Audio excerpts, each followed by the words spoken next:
Hola a todos y bienvenidos a este análisis. Hoy vamos a coger eso que muchas veces parece un muro gigante de conceptos abstractos e impenetrables y lo vamos a transformar en un puente directo literal hacia la excelencia en la enseñanza.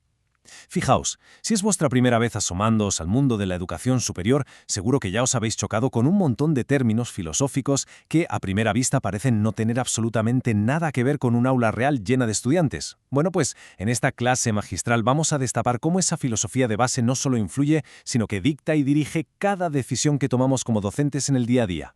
Para que os hagáis una idea de por dónde vamos a ir, este es nuestro plan de ruta. Empezaremos hablando de el filtro del saber.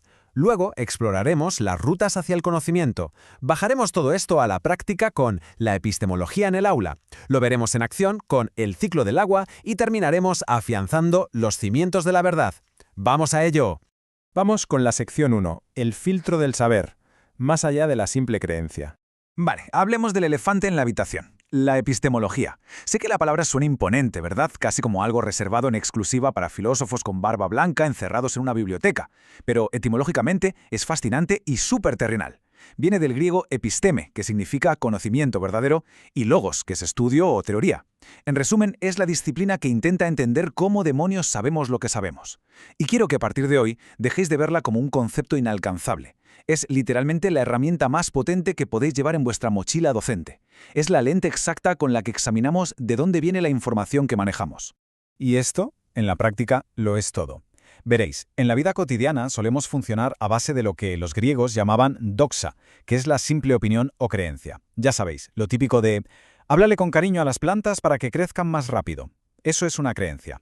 La epistemología, por el contrario, no se conforma con eso. Actúa como un filtro de calidad implacable. Te planta cara y te pregunta, a ver, ¿qué pruebas reales tenemos de esto? ¿Es un conocimiento válido y comprobado o es simplemente una tradición que repetimos por inercia?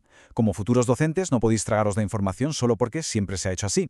Vuestra misión es entender y luego enseñar a entender cómo se valida esa información. Pasamos a la sección 2, rutas hacia el conocimiento, los caminos históricos hacia el aprendizaje. Una vez que tenemos ese filtro mental activado, la siguiente pregunta lógica es, bueno, ¿y cómo llega exactamente ese conocimiento a nuestra mente? A lo largo de la historia hemos utilizado dos grandes superautopistas, que por cierto seguís usando en las escuelas hoy en día. Por un lado tenemos el empirismo. Esta ruta nos dice que el conocimiento entra por los sentidos, por el contacto directo. En un aula esto significa mancharse las manos, ir al laboratorio, salir de excursión, tocar materiales. Por otro lado tenemos el racionalismo, que defiende que la razón y la lógica son los verdaderos motores del saber, sin necesidad de tocar absolutamente nada físico. Es pura gimnasia mental, como cuando los estudiantes resuelven una ecuación complejísima o un acertijo de lógica en su cabeza. Son dos rutas totalmente distintas, pero ambas construyen nuestra forma de entender la realidad. Y así llegamos a la sección 3, la epistemología en el aula, el campo de batalla pedagógico. Aquí es donde bajamos toda esta teoría directamente al barro de vuestro futuro trabajo. Prestad atención a esto porque es la clave de todo. Vuestra postura epistemológica va a definir vuestro estilo de dar clase. Es así de simple. Si tenéis una visión tradicional, veréis el conocimiento como un paquete ya terminado. Vosotros como profes tenéis el paquete y vuestro único trabajo es entregárselo al estudiante, que básicamente es un receptor pasivo, una entrega de punto A a punto B. Pero ojo, si adoptáis una visión constructivista, la película cambia por completo. Ahí entendéis que el conocimiento no se puede trasplantar de una cabeza a otra. Quien aprende tiene que construirlo activamente, equivocarse, probar, experimentar y resolver problemas. El estudiante deja de ser un almacén de datos para convertirse en el verdadero arquitecto de su propio saber. Sección 4. El ciclo del agua. La teoría en la práctica. Para que esto no suene a teoría hueca, vamos a imaginar una situación súper típica en cualquier colegio. Enseñar el ciclo del agua. Si sois docentes de corte tradicional, la escena es más o menos esta. Os plantáis frente a la pizarra y empezáis a dictar. Evaporación, condensación, precipitación. ¿El objetivo? Que la clase escuche en silencio, copie en su cuaderno y memorice los pasos en ese orden exacto. La evaluación será un examen donde tendrán que escupir esa misma información sin cambiar una coma. Aquí el conocimiento es totalmente rígido. Es un bloque de hielo que habéis entregado y que esperáis de vuelta intacto. El estudiante es, tristemente, un mero repetidor. Pero fijaos en el contraste cuando aplicamos la mentalidad constructivista al mismísimo tema.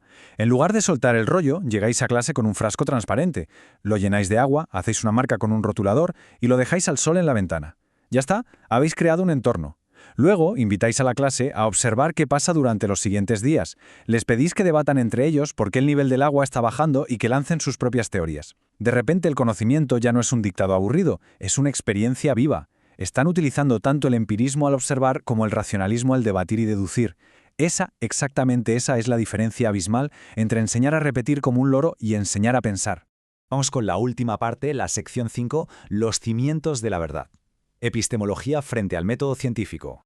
Llegados a este punto, tenemos que desatascar una confusión que ocurre muchísimo, incluso en niveles universitarios. La gente tiende a usar epistemología y método científico como si fueran sinónimos, y no tienen nada que ver. El método científico, con su observación, sus hipótesis y sus experimentos, es el camino práctico, la herramienta que usamos para investigar, pero la epistemología va mucho más allá. Como dice nuestra fuente, es la madre que sostiene todo ese sistema. Es esa vocecita crítica que te dice, oye, ¿estamos seguros de que nuestros sentidos no nos están engañando en este experimento?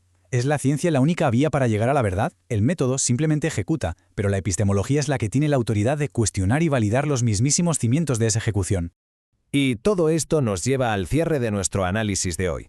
Como futuros profesionales de la educación, abrazar la epistemología significa despedirse, de una vez por todas, de la idea de ser simples transmisores de datos tipo Wikipedia.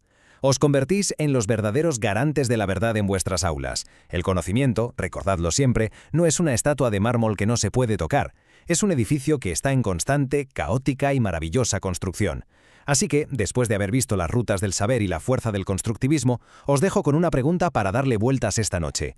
¿Qué vais a hacer para aseguraros de que los cimientos que levantéis en vuestras futuras clases sean sólidos, críticos y, sobre todo, útiles de verdad para la vida de los que os escuchan?